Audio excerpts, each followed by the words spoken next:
আজকের রান্না হরিয়ালি কাবাব। চিকেন তো অনেকভাবেই খাওয়া হয়, আজকে কাবাব বানিয়ে খেয়ে দেখি কেমন হয়। তার জন্য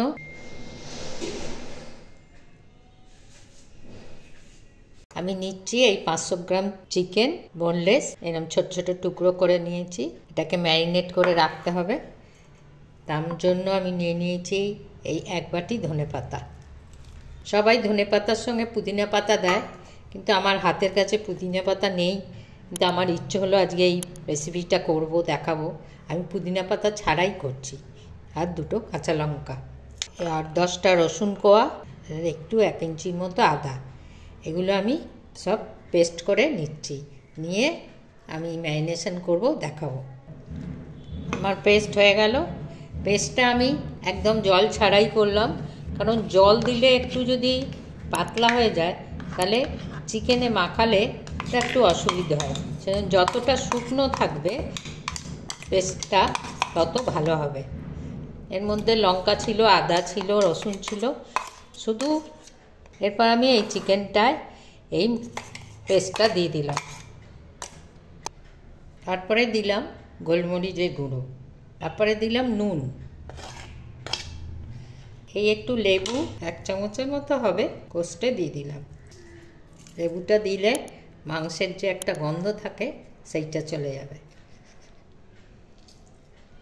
তারপরে দিলাম এই একদম শুকনো জল ঝরানো দই, আর একটু দেব সাদা তেল, আর একটু দেব হলুদ। এইবার আমি এটাকে ভালো করে মিশিয়ে নেব। ম্যারিনেট করে যদি সঙ্গে সঙ্গে কেউ করতে চায় তাহলে এই 1 ঘন্টা ম্যারিনেট করে রেখে তারপরেই করা যায়। যাদের হাতে সময় থাকবে তারা 4-5 ঘন্টা ম্যারিনেট করে রেখে দিয়ে করলে আরও ভালো হবে, কারণ যতক্ষণ চিকেনটা ম্যারিনেট করা থাকবে চিকেনটা সফট হবে, ভাজতেও সুবিধে হবে, খেতেও আরও সুস্বাদু হবে। বেশ গায়ে গায়ে লেগে আছে, মশলাটা বেশি হয়নি, পাতলাও হয়নি। এবার যখন আমি স্টিকে পুড়বো তখন এক্সট্রা হয়েও থাকবে না খুব একটা, আর এই গায়ে গায়ে লেগে থাকবে। আমি কাঠের স্টিকে করব, সেই জন্য সেটা আমি আধা ঘন্টা জলে ভিজিয়ে রাখবো, কারণ যখন আমি ওটা ভাজবো স্টিকটা ভেজানো থাকলে পুড়ে যাবে না, স্টিকটা যেরকম সেরকম থাকবে। এই আমার ম্যারিনেট হয়ে গেল। আমি এটা, আমার হাতে সময় আছে, আমি ওই জন্য 4 থেকে 5 ঘন্টা রেখে দেবো। এখন তো শীতকাল, বাইরে রাখলেও কোনো অসুবিধে নেই। আমি এটা ভালো করে ম্যারিনেট করে 4-5 ঘন্টার জন্য ঢাকা দিয়ে আমি রেখে দেবো। তারপরে আমি আসছি পরে ফিরে। এই 4 ঘন্টা পর আমি ফিরে এলাম। এইবারে আমি এই ম্যারিনেট করা চিকেনগুলো এই কাঠিতে গাঁথবো। এই কাঠিটা আমি আধা ঘন্টা জলে ভিজিয়ে রেখেছিলাম। এরকম একটা একটা করে এরকমভাবে গেঁথে ফেলি।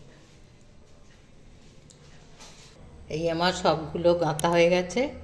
আমি এবারে গ্যাসটা জ্বালবো। আমি এবার গ্যাসটা জেলে তাওয়া বসিয়ে দিয়েছি। এবার তাওয়ায় আমি তেল দেবো। তেল দিলাম আর একটু বাটার দিলাম।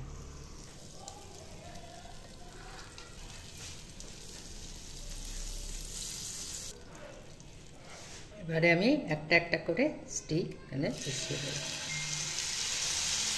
আঁচটা মিডিয়াম রাখবো। 1 পিঠ হয়ে গেলে আর 1 পিঠ আমি উল্টে দেবো, আর মাঝে মাঝে এখান দিয়ে তেল আর বাটার নিয়ে করে দিয়ে দেবো। খুব সহজে এবং খুব কম সময়ই এটা হয়। ম্যারিনেট করাটা যদি আমি কম সময় করতাম তাহলে কম সময়ই লাগতো।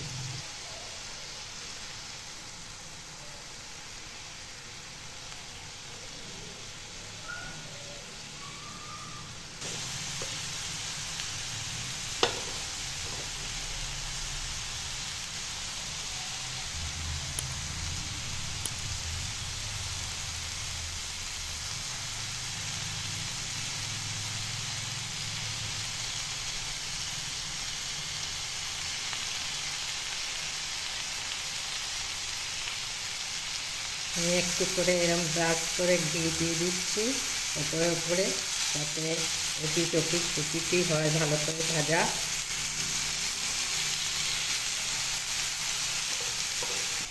এবার আমার ভাজাটা হয়ে গেছে, আমি এবার নামাচ্ছি। এটা নামিয়ে আমি কাঠকয়লা এই আগুনে পুড়তে দিয়ে দিচ্ছি, জ্বালাচ্ছি। এবার এটা রাখলাম পাত্রটা, রেখে এগুলো সাজিয়ে দিচ্ছি।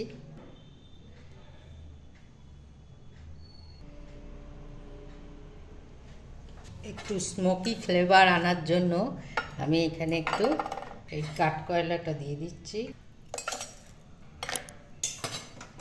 দিয়ে এই ঘিটা দিচ্ছি এর ওপর,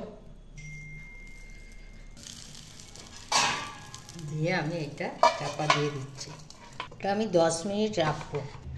10 মিনিট হয়ে গেছে, খুলছি।